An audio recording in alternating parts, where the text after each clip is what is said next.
నమస్తే, welcome to master key TV. ఇది సామాన్యుడి స్వేచ్ఛకు సంకేతం. నేను మీ ధూమ్ధామ్ దొరబాబు. బెల్ట్ షాపులు మూసివేసే దిశగా కాంగ్రెస్ ప్రభుత్వం చర్యలు తీసుకుంటోంది. ముఖ్యంగా గ్రామాల్లోని బెల్ట్ షాపుల కారణంగా యువత, చిన్నారులు మద్యానికి బానిస అవుతున్నారని రాష్ట్ర వ్యాప్తంగా ఉన్న 1,00,000 బెల్ట్ షాపులను నిషేధించాలని ప్లాన్ చేస్తోంది. ముందు బెల్ట్ షాపుల లెక్క తేల్చి వాటి వల్ల దుష్పరిణామాలు లేకుండా చేసేందుకు గ్రామాల్లోని ఈ లిక్కర్ దందాను బంద్ చేపియాలని సీఎం రేవంత్ రెడ్డి భావిస్తున్నారు.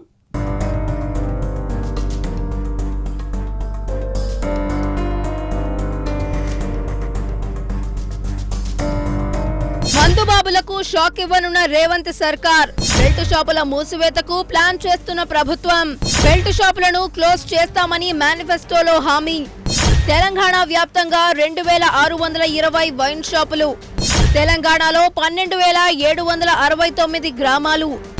ఒక్కో గ్రామంలో అనధికారికంగా 2 నుండి 5 బెల్ట్ షాపులు. వైన్ షాపుల టైం లిమిట్ ను కుదించే ప్రయత్నాలు. కాంగ్రెస్ అధికారంలోకి వస్తే బెల్ట్ షాపులను మూసివేస్తామని ఆ పార్టీ నేతలు తెలిపారు. అధికారంలోకి వచ్చిన వెంటనే 6 గ్యారంటీలలో 2 గ్యారంటీలు నెరవేర్చేందుకు సీఎం రేవంత్ రెడ్డి సంతకం చేశారు. సీఎం రేవంత్ రెడ్డి ఆదేశాలతో రాష్ట్రంలోని బెల్ట్ షాపులపై ఉన్నతాధికారులు రిపోర్ట్ రూపొందించారు.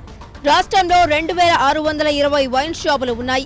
1,800 బార్ అండ్ రెస్టారెంట్లు ఉన్నాయి. తెలంగాణలో మొత్తం 12,769 గ్రామ పంచాయతీలు ఉండగా ఒక్కో గ్రామంలో 5 నుంచి 10 వరకు బెల్ట్ షాపులున్నాయి. రాష్ట్ర వ్యాప్తంగా కనీసం 1,00,000కు పైగా బెల్ట్ షాపులు ఉంటాయి. పలు చోట్ల ఈ బెల్ట్ షాపుల్లో నిరంతరం మద్యం విక్రయాలు జరుగుతాయి. వీటి కారణంగా యువతతో పాటు విద్యార్థులు చెడు మద్యానికి అలవాటు పడి జీవితాలు నాశనం చేసుకునే ఛాన్స్ ఉంది. మరోవైపు బెల్ట్ షాపుల వల్ల రాష్ట్రానికి ఆదాయం తగ్గుతుంది. బెల్ట్ షాపులు క్లోజ్ చేసేలా వాటిపై ఉక్కుపాదం మోపేందుకు కాంగ్రెస్ ప్రభుత్వం గ్రౌండ్ వర్క్ మొదలుపెట్టింది. బెల్ట్ షాపులపై ఎక్సైజ్ శాఖ నజర్ పెట్టింది. అసలు ఈ బెల్ట్ షాపుల కథేంటో తెలిస్తే అందరూ విస్తుకుపోక మానరు. గ్రామాలలో ఎవరైనా సరే తమ చిన్న దుకాణాలలో మద్యం అమ్మేయవచ్చు. మరి ఇంత అరాచకమా అని అనుకోవడం జనం వంతవుతోంది. అక్కడ ఏ మద్యం అమ్ముతారో, ఎంత ఎక్కువకు విక్రయిస్తారో ఎవరు పట్టించుకోరు. మత్తు కోసం వెంపర్లాడే వారి నుంచి ముక్కు పిండి వసూలు చేస్తారు. ఆ కథేంటో ఇప్పుడు చూద్దాం.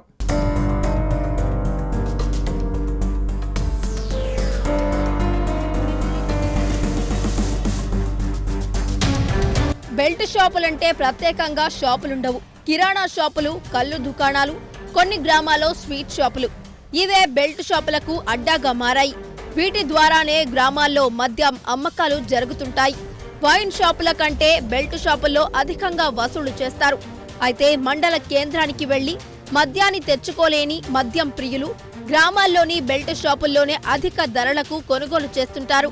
గ్రామాల్లో బెల్ట్ షాపుల వల్ల కుటుంబాలు నాశనమవుతున్నాయని పల్లెల్లో మహిళలు, యూత్ వింగ్స్, ప్రజలు గతంలో కాంగ్రెస్ నాయకులకు ఫిర్యాదు చేశారు. పలు గ్రామాల్లో మద్యాన్ని నిషేధిస్తున్నట్లు తీర్మానాలు కూడా చేశారు. సర్పంచ్తో పాటు గ్రామాల్లోని పెద్దల సహకారంతో బాండ్ పేపర్ ద్వారా సంతకాలు సేకరించి దండోరా కూడా వేయించారు. కొన్ని రోజులే ఈ తీర్మానాలు అమలయ్యాయి. ఆ తర్వాత యథావిధిగా బెల్ట్ షాపులు నడుస్తున్నాయి. ఎక్సైజ్ శాఖ అధికారులే దీనికి అనధికారికంగా సిగ్నల్ ఇవ్వడం, మామూలుగా దాడులు చేయడంతో మళ్లీ బెల్ట్ షాపులను యథేచ్ఛగా నడుపుతున్నారన్న విమర్శలు వినిపిస్తున్నాయి.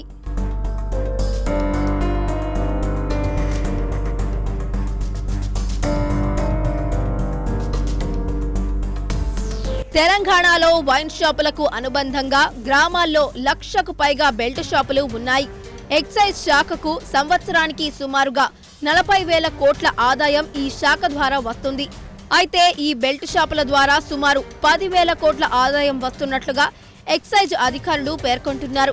గ్రామాల్లో బెల్ట్ షాపులతో యువత మద్యానికి బానిసలవుతుందని రాష్ట్ర ప్రభుత్వం భావిస్తోంది.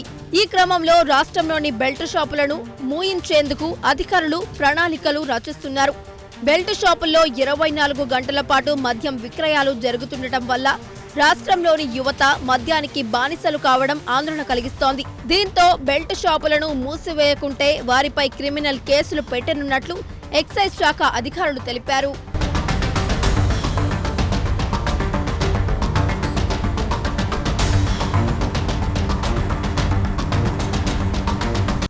మీద బెల్ట్ షాపుల ముసుగులో కారు పార్టీ నాయకులే మద్యం విక్రయాలు యథేచ్ఛగా నిర్వహించారని చెప్పక తప్పదు.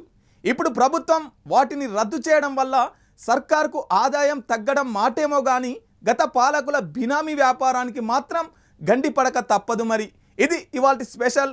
చూస్తూనే ఉండండి మాస్టర్ కీ టీవీ, ఇది సామాన్యుడి స్వేచ్ఛకు సంకేతం.